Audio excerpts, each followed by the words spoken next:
Buenas tardes, ¿cómo están todos ustedes? Como todos los martes, bienvenidos a Mirada Política. Lamentablemente el día de hoy nuestro editor general, Benjamín Blanco, no nos va a poder acompañar, pero el que ya está conectado con nosotros, de hecho lo veo en pantalla, es nuestro invitado Jorge Burgos, ex ministro del Interior. Jorge, ¿cómo está? Bienvenido. Hola, ¿cómo están ustedes, Patricia? ¿Todo bien por acá? Qué Gusto en bueno, Jorge. saludar. Muchas gracias por acompañarnos, Jorge. Y bueno, obviamente su invitación al programa no es al azar. Ex ministro del Interior, probablemente hoy día una de las carteras donde más tenso está el ambiente. Dejemos por un momento de lado Hacienda, ya vamos a hablar de eso también. Pero siguen las esquirlas, Jorge, por este episodio de la ministra Isquia Siches con esta denuncia errada del avión, de análisis, reacciones hemos visto prácticamente todos los días. Y me quiero remontar a una entrevista que usted dio en enero de este año, antes de que aterrizara el gobierno en la moneda. Usted dijo, el Ministerio del Interior es una moledora de carne. ¿A esto se refería con esa cuña en ese momento? Sí, estaba, en parte sí, y estaba en el contexto esa respuesta que yo le di a ustedes, que no le gustó a mucha gente porque creyeron que era una cosa demasiado pesimista. Estaba en el contexto de que es muy difícil conciliar el ser el coordinador, jefe político, con ser el encargado o encargada, en este caso, de la seguridad pública, del orden público. Eso es lo que yo quería decir, que hay una impropiedad en la conjunción de ambas cosas y hace que sea muy difícil el ejercicio competente de ambas áreas tan profundas. Fíjense que, Patricia, de hecho, yo estaba pensando, en general los últimos ministros del Interior han sido en el fondo ministros de Seguridad Pública. Mire usted lo que pasó con el último ministro del Interior del gobierno de don Sebastián Piñera. Rodrigo Delgado fue fundamentalmente un ministro encargado de la seguridad pública y el orden público. Yo diría que la jefatura o coordinación política estuvo más bien radicada en la dupla Osa-Belolio. Y si uno se remonta un poco más atrás de ese propio gobierno, creo que cuando estuvo el ministro Pérez, en un corto periodo, ocurrió un poco lo mismo. Y terminan siendo, en el hecho, encargados del orden público y la seguridad pública. Y eso pasa porque esa demanda social de seguridad pública en este último tiempo, de orden público también, es tan importante, tan trascendente para la opinión pública, que hace prácticamente imposible el otro rol. Entonces, creo que en los hechos está ocurriendo una cuestión que no la hemos querido sincerar desde el punto de vista del derecho. Y no hemos, que yo sepa, no ha avanzado el proyecto de ley que crea una separación definitiva entre ambas competencias, es decir, un Ministerio de Seguridad y un Ministerio del Interior o de Jefatura Política, como se la quiera llamar. Así que eso es lo que yo veo, a eso me refería con la modeladora de carne, porque las dos cosas son muy difíciles. Y en el hecho terminan siendo, como le relataba anteriormente, los últimos ministerios. ¿Mm? Claro, y respecto a este hecho puntual, que claro, escapa un poco más allá del tema de la seguridad pública, sino que tiene que ver también con la información misma que le entregaron a la ministra, que ella reprodujo no solo una vez, sino que también la había dicho en una entrevista antes, en un diario. ¿Eso por dónde pasa el error a su juicio, que usted estuvo en la cartera? Bueno, como decía un antiguo periodista deportivo chileno muy importante, ustedes que son muy jóvenes también deben acordarse de él, Sergio Livingston. Se trató de un error morrocotudo. Él decía cada vez que había un fallo de un árbitro muy grave, decía morrocotudo error. Este yo me acordé porque fue morrocotudo, no hay duda. Eh, Mire, pero ya pasó. Yo creo que ahora uno tiene que tratar de sacar ciertas conclusiones. Pasó, y no solo pasó para la ciudadanía, el propio gobierno a través de la vocera dijo que había sido un error, me pareció honesta esa declaración, y además agregó que tenía que probablemente reforzarse el equipo, en fin, fueron... Yo creo que hay una cierta... Voy a seguir con las metáforas futbolísticas o recuerdos futbolísticos. Hay una cierta tarjeta amarilla, ¿eh? Porque no es el primero y obviamente una cosa es cuidar a una ministra importante para el gobierno por toda la trayectoria política que tiene, no es muy larga, pero ha sido profunda en este último tiempo, muy cercana al entorno del presidente. Optaron por cuidarla y está bien que hayan optado, pero obviamente hay que evitar la repetición de errores. Y desde esa perspectiva, ¿sabe? Yo creo que al Ministerio del Interior en la versión de hoy día le faltan abogados. Miren lo que estoy diciendo, no es que esté defendiendo mi profesión, pero si usted mira, la ministra es médico ni más ni menos de la Universidad de Chile, sus tres subsecretarios, si no me equivoco, uno es cientista político, el de prevención del delito, el otro es médico también, si no me equivoco, en la Universidad de Concepción, Manuel Monsalve, y el tercero es un sociólogo de la Universidad Católica, el subsecretario Crispi. Es poco común que en ese ministerio no haya en los cargos superiores alguna persona del mundo de la juridicidad, digamos, con conocimiento jurídico. Se puede suplir siempre que en los equipos haya también personas con una visión más jurídica. Es un ministerio que necesita mucho una visión jurídica de lo que se dice, de lo que se va a decir, de lo que se va a hacer. Y cuando el propio gobierno, yo no estoy dando recomendaciones, no me corresponde, yo soy un simple ciudadano, habla de reforzar, creo que el refuerzo debería pasar por ahí, buscar mujeres o hombres de cierta experiencia jurídica, de cierto conocimiento jurídico, porque parte de los errores han tenido que ver probablemente con un filtro.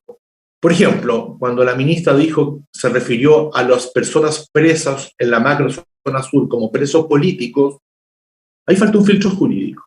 Que le diga, ministra, ojo, en Chile no hay presos políticos. Las personas, uno puede tener una opinión, si las penas corresponden, si las prisiones preventivas fueron muy largas o cortas, pero lo que no hay son presos políticos en el sentido que no están presos por su actividad política, por su pensamiento político. Están presos por haber cometido un hecho ilícito de determinada envergadura tipificado previamente a la comisión del hecho en la ley. O sea, en Chile no hay decisión de apresar a una persona porque hay un poder político o un poder judicial que cohoneste, que ayude a la prisión de personas por razones políticas. Es un típico caso. Creo que también de hecho, y Jorge, cuando se dio ese impasse, el mismo subsecretario Monsalve salió un poco a contradecir esas palabras. Sí, es decir, dijo que no había presos políticos, derechamente, cosa que me parece importante. Pero el mismo error de lectura de una información o de interpretación de una información, lo que nosotros hemos conocido que aparecía en el oficio, no dice lo que se dijo que decía. También ahí falta un filtro, una mirada no solo política, sino que también, ojo, cuidado, aquí no dice en ninguna parte que haya habido un vuelo y hayan tenido que devolverse las personas. Entonces, ahí yo como ciudadano recomendaría que si están pensando en un refuerzo, debería ser un refuerzo de esa naturaleza, de un análisis. Ese es un ministerio político esencialmente, pero la política tiene mucho que ver muchas veces con declaraciones que estén bien amarradas desde el punto de vista de los efectos jurídicos que puedan producir. Bueno, y de hecho ya algunos nombres suenan, todos estos son trascendidos obviamente, pero por ejemplo está el nombre de Juan Andrés Lagos del Partido Comunista, Andrés Santander del Partido Socialista. ¿Qué le parecen, tomando en cuenta que usted considera que deberían haber más personas ligadas al mundo de los abogados? Pero esos son puede ser, pero esos son aditamentos políticos. Juan Andrés Lagos y el señor Santander son personas que le van a llevar su experiencia política, sus contactos con redes políticas, con el Parlamento, con sus propios partidos.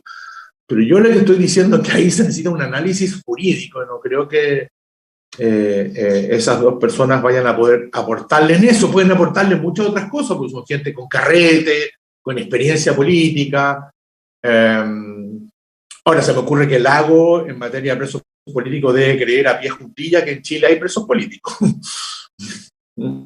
Claro, y cuán bueno o cuán malo sería. En ese caso va a ser. Pero bueno, eso ya cada uno elige los equipos, pero mi apelación ciudadana es que yo creo que hay que reforzar el elemento jurídico. ¿Por qué? Porque ¿qué se mete este gallo? Puede decir alguien que está oyendo que ni siquiera es un partidario del gobierno. Bueno, pues soy un ciudadano que a mí me interesa. El Ministerio del Interior atendía las características de ese ministerio, particularmente la responsabilidad política, jurídica que tiene en materia de seguridad pública y orden público, le vaya bien. Que las decisiones que se toman sean decisiones que tienen que ver con producir más seguridad y no con producir polémicas o disgustos al gobierno en materia de seguridad. Creo que es bien importante que eso ocurra, más allá de la mirada que uno tenga respecto del definiría si es apoyador o no apoyador, si es opositor moderado o no moderado al gobierno. Es re importante que este ministerio funcione porque tiene que ver con la cotidianidad. Son demasiadas las cosas que hay. Está el tema de la macrozona sur. Es cierto que el gobierno ha dicho yo quiero cambiar el eje porque el eje que ha habido no ha funcionado muy bien. Yo considero que no ha funcionado muy bien. Pero no se sabe todavía cómo se va a consumar ese eje, con quién se va a conversar, cuáles de los grupos que actúan están dispuestos a conversar. No hay nadie dispuesto a conversar. Y mientras tanto, la sensación de inseguridad aumenta. La gente que vive en nuestro territorio, en la parte de la novena región de la Araucanía y parte de la octava región del Biobío, se lo he escuchado a los propios gobernadores regionales, viven cada día más inseguros. Más inseguros. La propia delegada presidencial que ha hecho declaraciones en la octava región, bien especiales, habla que el Estado no está presente. Bueno, hay que ponerlo presente. Si a eso tú le agregas, no sabemos qué hacer para controlar, ya es una declaración bastante más compleja. Entonces, las demandas son muy importantes. En lo que le hablé también en el norte, en el tema de la migración, y particularmente también en los temas de seguridad pública en las grandes ciudades, en Santiago y otras ciudades, donde hay una sensación de mayor impunidad en el narcotráfico, en cierto tipo de delitos, y que crean inseguridad a las personas en su cotidianidad. Eso no es que esté ocurriendo hoy día solamente, ninguno de los hechos que yo he señalado, pero vienen en el tiempo. Bueno, y hoy día, por decisión democrática de los chilenos, son otros los encargados de la seguridad pública y el orden público. Esos encargados tienen que asumir que están, aunque sea redundante, a cargo de eso. Ya no están en el mostrador de la oposición, donde es más fácil decir cosas sobre la seguridad, donde incluso a veces se puede agitar bastante. Bueno, por eso mismo hemos escuchado quizá tanto los últimos días el otra cosa es con guitarra. Sí, es una frase que sirve mucho, ¿verdad? Porque parece que con guitarra siempre ha sido más difícil. Jorge, pensando en todos estos flancos abiertos que tiene en el fondo el Ministerio del Interior, el gobierno en general, pero sobre todo Interior, la ministra, después de estas seguidillas de errores no forzados, que en el fondo le podríamos poner este culmine hasta ahora con lo del avión, ¿cómo se recupera la credibilidad? ¿Cómo recupera la confianza la ministra? Bueno, desde luego, evitando la repetición de este tipo de errores que se denominan tenísticamente no forzados, cuidando más las palabras, probablemente contando algo antes de hablar ciertas cosas. Ponerse en posición de encargada nacional de la seguridad pública, desde el punto de vista político, y no en una posición anterior, que es una posición más representativa de un gremio, más representativa de una voz popular. ¿Se siente que hasta ahora ha seguido en esta posición? Este nuevo ministerio para creer que uno va a poder crecer en popularidad. Es bien difícil. Pero yo creo que, y lo digo muy sinceramente, no la conozco, pero la impresión que tengo es que es una mujer con mucho poder, con bastante carisma y con preparación médica, doctora de la Universidad de Chile, y yo creo que reforzando su equipo, aprendiendo de los errores, todos hemos cometido errores en ese cargo, todos, me incluyo, me declaro reo de varios, se puede aprender y tengo la impresión de que lo puede hacer. Ojalá, porque nos viene bien a todos. Y el presidente Boric ha hecho una apuesta. Probablemente si estos errores hubieran ocurrido a 7 u 8 meses de ejercer el cargo, probablemente habría habido un cambio, seamos francos. Pero como ocurrieron al comienzo, el presidente de la República optó por darle su confianza, porque obviamente la otra posibilidad era muy compleja para un gobierno que viene llegando, ¿no es cierto? Hacer un cambio a menos de un mes. Pero le dio su confianza y eso no es importante. Claro, o sea, dejó bien en claro que la respalda, también dejó bien en claro que habían tenido una conversación en privado, donde uno interpreta que ahí llegó el tirón de oreja, pero también está este tema de este sumario, migraciones, ¿eso cómo lo ve? Porque de una u otra forma igual puede ser interpretado como un quiebre adentro de quiénes le están dando la información, cómo ella puede sentir que esa información es correcta o no, una desconfianza con los organismos que está trabajando. Bueno, mira, Yo no conozco los extremos del sumario, se lo he leído, en fin, al comienzo salieron algunas declaraciones poco afortunadas de tratando de centrar la responsabilidad de una supuesta mala información en una funcionaria, y yo ahí quiero dar un testimonio. Yo a esa funcionaria la conozco porque viene trabajando en el ministerio, entró muy joven a trabajar en el ministerio, a mí me tocó trabajar con ella, más que cuando fui ministro, Patricia, me tocó a trabajar con ella cuando fui subsecretario del Interior, que va a ser un cuarto de siglo en el gobierno, al comienzo del gobierno de Ricardo Lagos. Me tocó trabajar con ella y mi testimonio es que es una funcionaria, una abogada muy competente, muy seria. Voy a ser bien franco, cuando yo requería algún antecedente sobre algún tema específico, en ese tiempo se llamaba extranjería. Ojalá que no me escuchen quiénes eran los directores, pero yo la llamaba a ella. La llamaba a ella. ¿Ah? Porque conocía mucho, llevaba desde el año, si no me equivoco, 95, 96. Era una época en que el Departamento de Extranjería o hoy día División de Migraciones o Dirección era muy poco conocida, porque recién en ese momento hubo un proceso de migración más fuerte a comienzos de los 2000, que fue el proceso de migración de nuestros vecinos peruanos. Pero todavía nunca tuvimos la situación del extremo norte, aunque sí ya en esa época venían unos vuelos de una aerolínea que después desapareció, que venían 2 veces al día, Aerocontinente, llenos de migrantes peruanos. Perú en ese momento vivía una situación económica muy, muy mala. Bueno, y mucha de esa gente peruana logró hacer su vida en Chile y hasta el día de hoy ejercen profesiones, oficios. Fue una buena migración en general. Bueno, y entonces esta estrategia de culpar a Carmen Gloria Daneri para ponerle nombre a la persona, ¿cómo la ves? O sea, si la estrategia es culparla sin esperar un sumario, me parece súper injusto, súper injusto. Yo no podría concluir que la quieran culpar. Hubo unas declaraciones como configurando una cierta responsabilidad, pero paralelamente había un sumario. Si tú vas a un sumario, tienes que esperar el resultado de la sesión del sumario, no puedes adelantar un juicio categórico respecto a culpabilidad. Yo simplemente, como han salido esas informaciones, me parece que lo lógico es que los chilenos que la hemos conocido, yo no conozco este caso en profundidad, pero quienes la hemos conocido en el ejercicio de su profesión, en migraciones, ante extranjería, hay varios que han dado testimonio. Yo agrego mi testimonio diciendo que era una espléndida funcionaria. Es una espléndida funcionaria. Además, le he contado una cosa, que yo me dirigía a ella cuando tenía alguna duda, ¿no? Jorge, y volviendo un poco a la pregunta, esta señal de que en el fondo queda la sensación para la ciudadanía de que entonces quizá no existe la confianza suficiente de la ministra en las personas que están trabajando con ella, o incluso los que le tienen que entregar la información de los servicios con los que trabaja Interior, porque se pueden desatar este tipo de conflictos. ¿Esa señal cómo la ve? Mire, yo en general creo que en la estructura del Ministerio del Interior se ha ido estableciendo un establishment bastante bueno.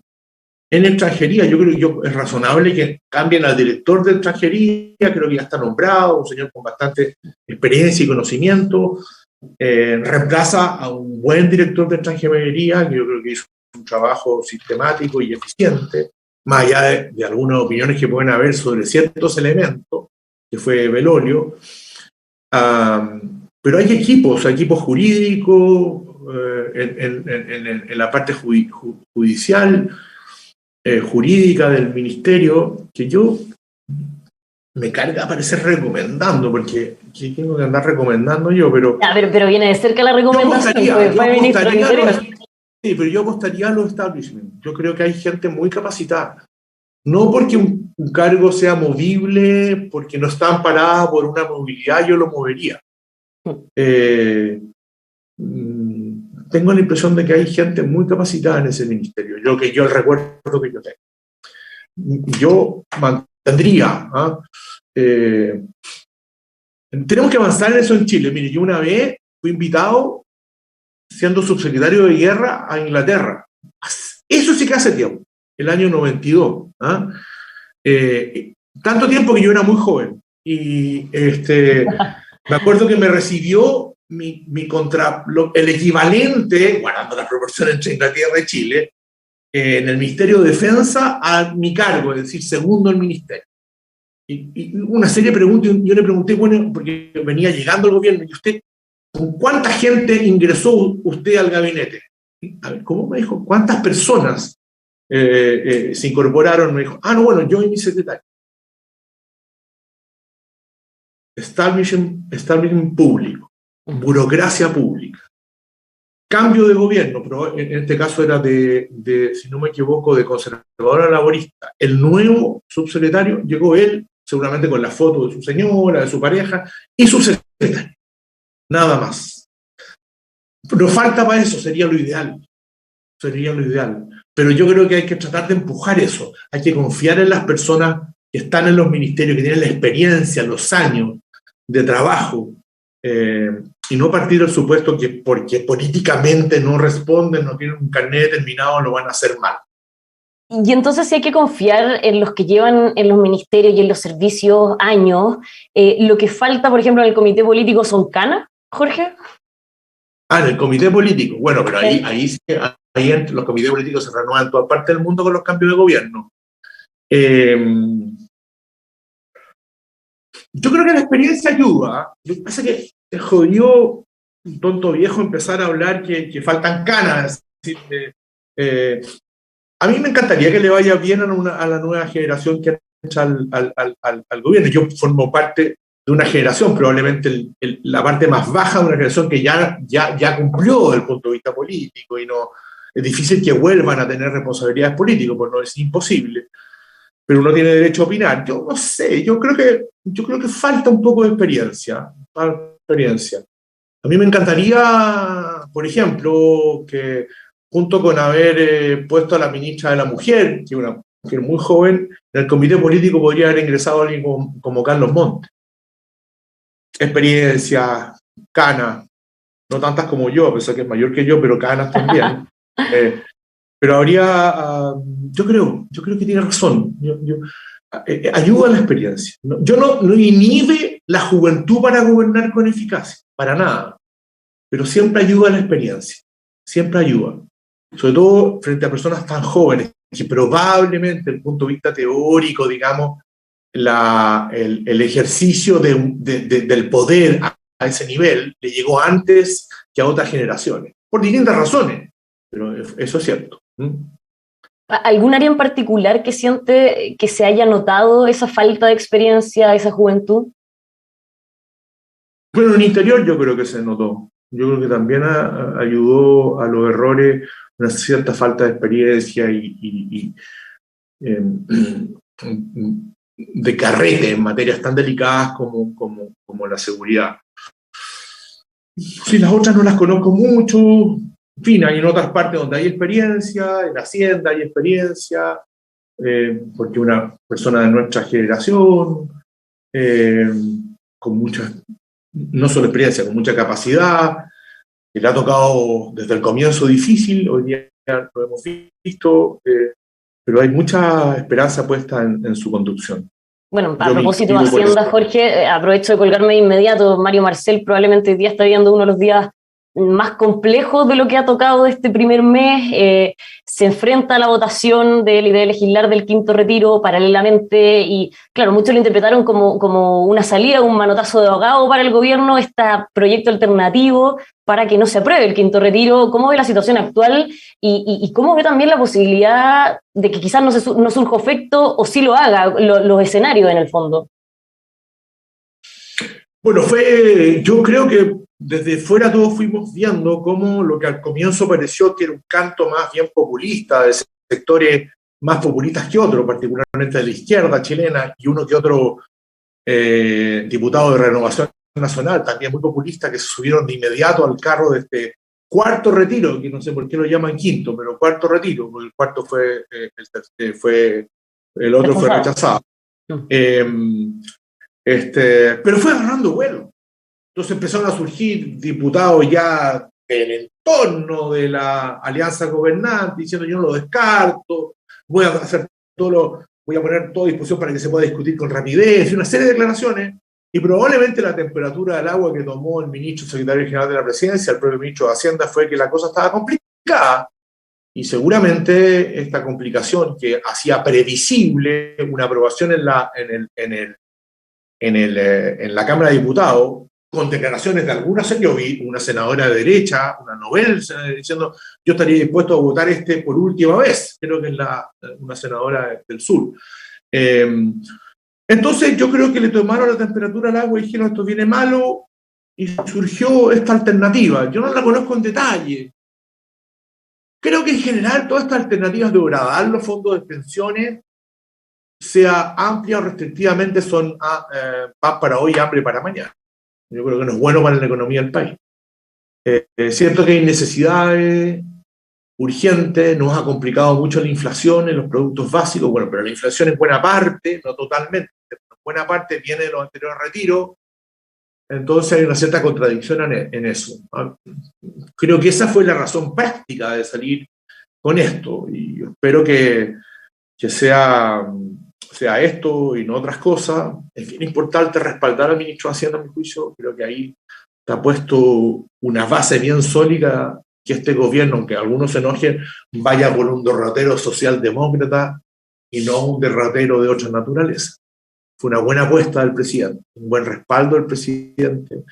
Creo que ojalá lo dejen trabajar y no pase lo que pasó en los dos últimos gobiernos. Ojo, tanto en Piñera 2 como en Bachelet 2, Chile rompió una tradición de tener un solo ministro de Hacienda durante el periodo de 4 o 6 años. Y tuvimos 3 ministros de Hacienda.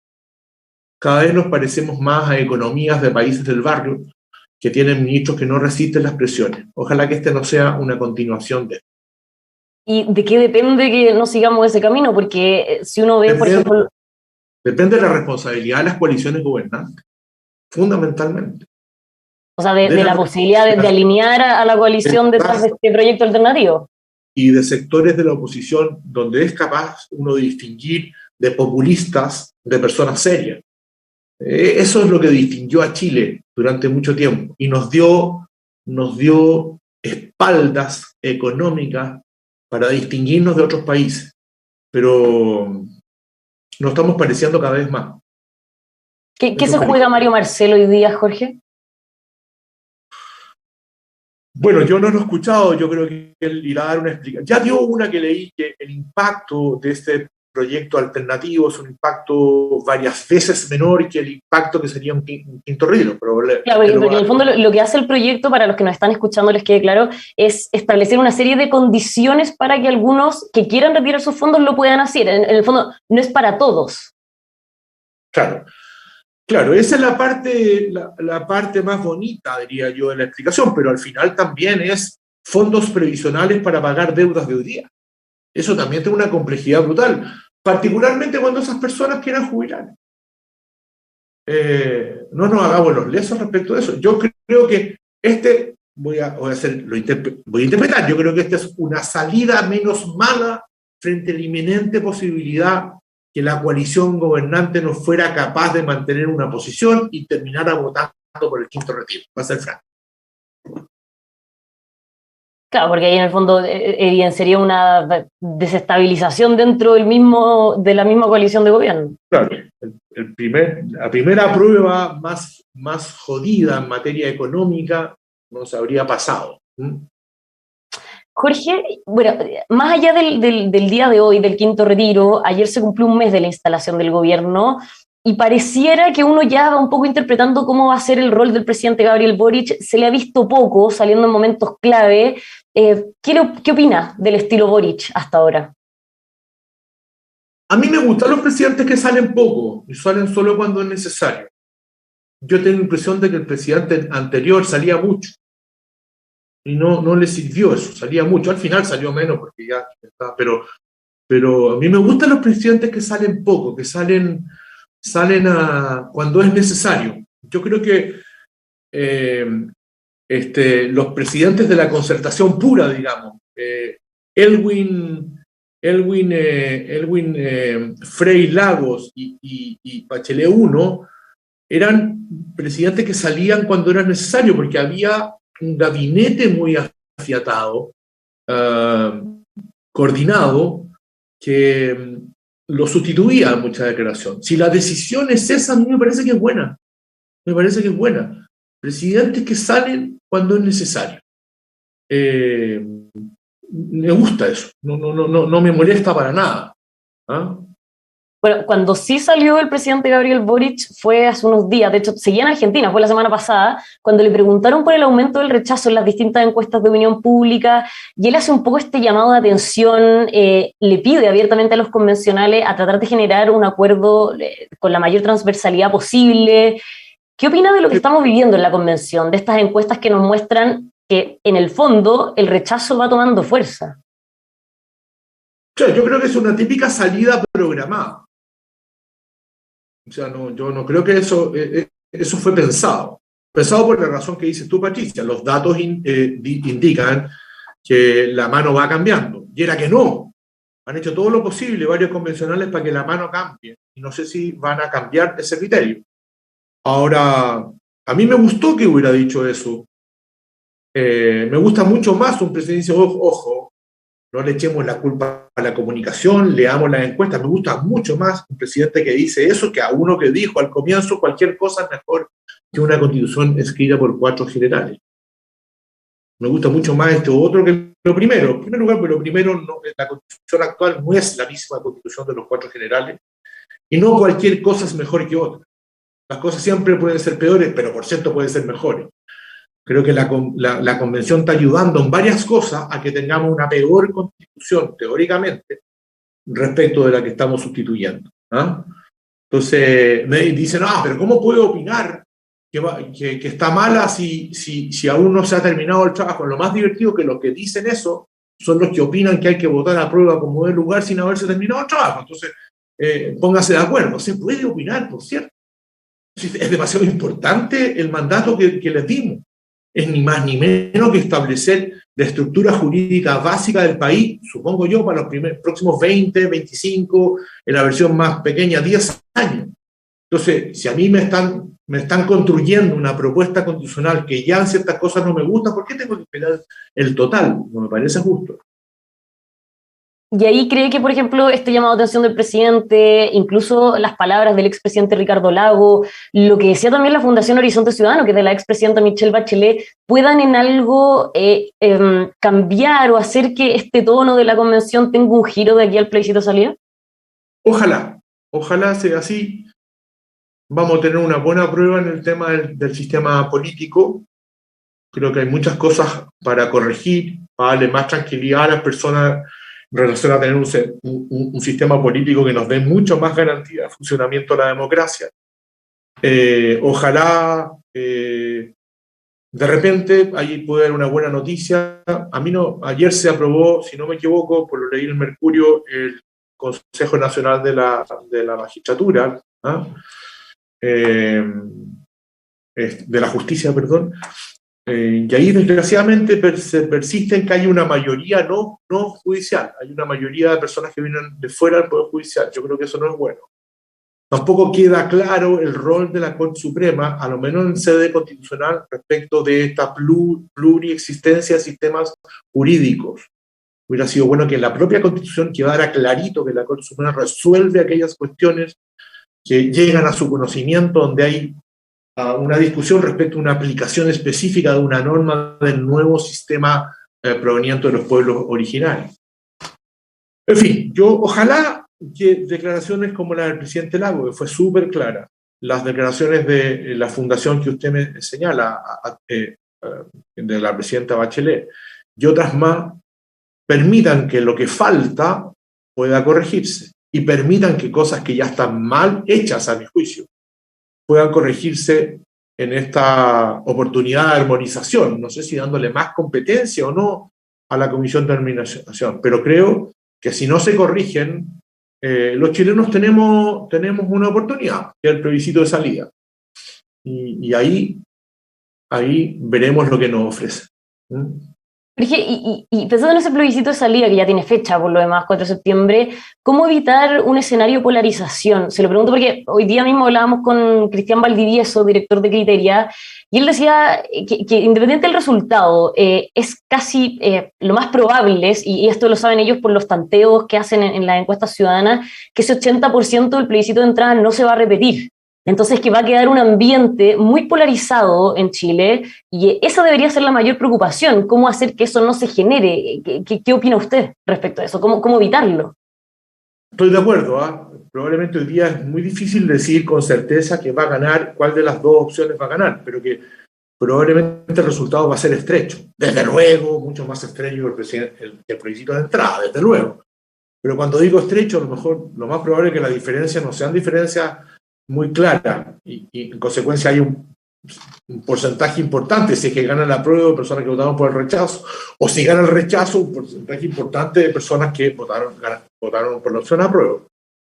Eh, bueno, yo tengo la impresión de que los poderes constituidos van a retomar una competencia que ellos entregaron con ocasión del 15 de noviembre a estos terceros, que es la Convención de Constitución, legítimamente elegida, no tengo ninguna duda, democráticamente elegida, y ellos van a tener que colaborar en crear las condiciones de mejorar el convencimiento de los chilenos que es posible estas modificaciones, o es posible hacer otra.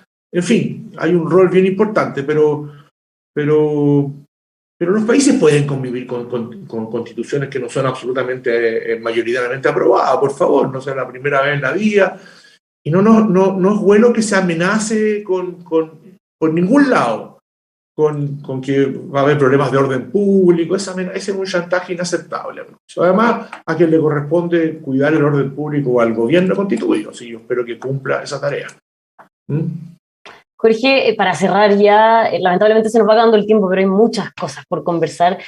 Como usted hoy en día es director de la Fundación Paz Ciudadana, hay un tema relevante que le preocupa a la ciudadanía, esto siempre apareció en las encuestas, es la seguridad misma en las calles, el orden público, la violencia. ¿Eso cómo lo está viendo usted? Porque al menos parece que existe la sensación de que está más complicada la cosa, de que es más peligroso salir a las calles, de que hay distintos crímenes, por ejemplo, esto de ir en el metro y que te drogan con algo, o portonazo. ¿Cómo lo ve usted? Yo creo que nuestra sociedad tiene una sensación de impunidad creciente. A veces incluso no coincide con la baja en la denuncia de los delitos, bien notable eso.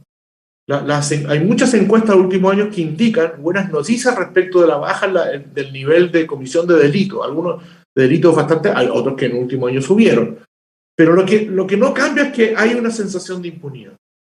La gente se siente más insegura, por anga o por manga, fundado en datos objetivos o a veces en plena subjetividad. Y de eso tenemos que hacernos cargo.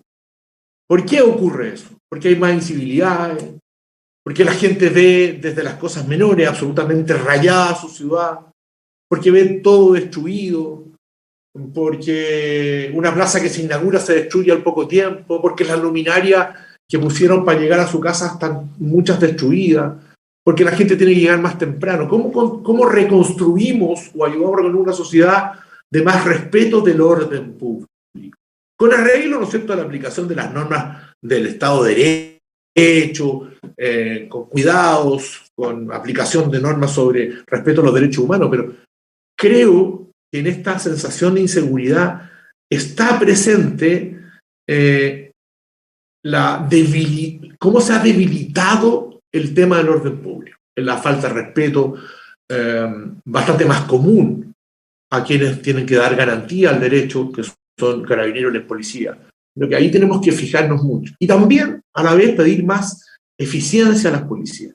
Yo creo que es una tarea que hay que hacerla. En eso tiene razón el subsecretario de Prevención del Delito. Tenemos que crear condiciones para que la gente se sienta más protegida por carabineros, que haya más eficiente distribución de nuestros carabineros. Hay que buscarle por ahí la solución, creo yo. Claro, y también para todo eso ayuda, por ejemplo, ese espaldarazo que le dio en su momento Izquiasiche a Carabineros también, me imagino. Sí, claro, porque acuérdese usted que el espaldarazo viene justamente días después de haber dictado sentencia pública de que lo que había hecho el carabinero que lo estaban golpeando, ¿no es cierto?, una banda de malhechores de 10, 15 personas había sido necesariamente malo. Qué bueno que haya habido ahí un retroceso en eso y se haya establecido con claridad que sin fuerza pública respaldada es muy difícil reponer el orden público en cualquier sociedad. Bueno, yo sé que no le gusta recomendar ni dar consejos, pero ya tratando de vuelta a la página de los episodios de la ministra. Libro y películas, si me preguntan, encantado, pero de política. Pero para futuro, ¿algún consejo que le haría a la ministra?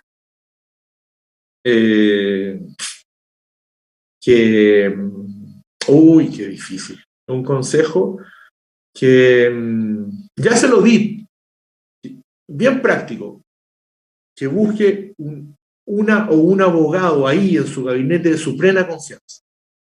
Hay mucha gente joven, no tan joven, que votó y que está comprometida con el gobierno de Boric, que le puede echar una mano. No solo de médicos viven hombres. ¿No? ¿Se atreve a dar algún nombre o no? No.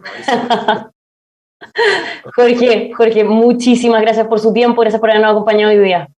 Muy bien, gracias a ustedes, que estén muy bien. Igualmente, y por supuesto, a todos ustedes que nos están viendo, los dejamos invitados a que sigan con nosotros informándose en emol.com.